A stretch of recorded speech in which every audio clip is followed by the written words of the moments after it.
Cet extraordinaire passage sur le zen et dans l'exercice du tir à l'arc.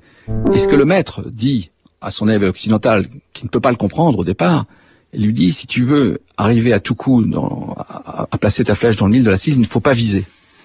Donc c'est cette espèce d'instinct qu'il faut arriver à créer en soi-même.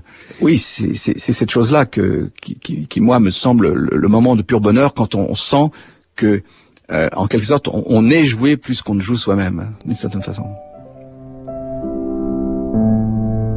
Et c'est comme en littérature, enfin pour moi les grands écrivains, ils se placent dans ces dimensions à ce moment-là. Et c'est comme avec la musique, finalement chaque interprétation est une improvisation. Mais quand je dis improvisation, ce n'est pas tant lié à la fantaisie de ce que l'on fait qu'à l'abolition du temps finalement. Il y a une phrase extraordinaire de Paul Dukas, je vais peut-être mal la citer, mais le sens c'est « il faut savoir beaucoup en musique, mais faire avec ce qu'on ne sait pas ». Bien sûr qu'il y a eu le travail maintes fois, le travail technique par exemple, travailler puis retravailler, mais la maturité consiste à accueillir maintenant ce qui vient. En fait, lorsque je joue, j'ai plutôt l'impression d'être joué. Il y a un grand pianiste, Fischer, qui disait « je ne joue pas, mais ça joue ».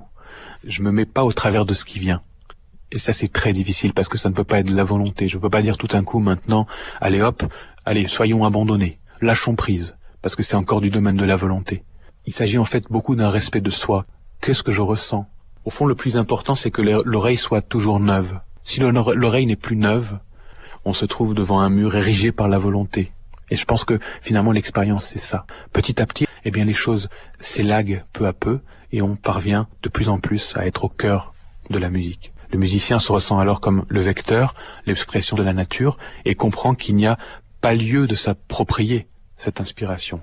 On peut penser que c'est un cliché de dire la musique, ne faire plus qu'un avec la musique. Mais en fait c'est tout à fait ça. On ne fait plus qu'un avec la musique, on ne fait plus qu'un avec la vie.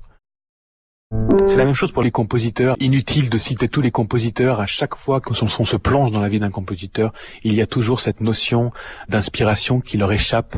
C'est comme s'ils captaient quelque chose. Et c'est la même chose dans le travail d'un interprète, c'est vraiment laisser venir la musique à soi, en s'unissant à l'urgence créatrice du compositeur justement. Alors, comprendre à quel point la démarche du compositeur et celle de l'interprète sont intimement liées, et que finalement, c'est dans l'absence de maîtrise du temps, par exemple, que les véritables interprétations se font, comme si nous n'étions en fait qu'un canal. Au final, on respecte la nature. Tout se fait selon ses règles. Dans ces moments-là, on peut sentir que la musique elle-même est une sorte de passerelle entre le silence et nous, le silence duquel elle émerge. Au fond, on évoque souvent la musique comme art du temps.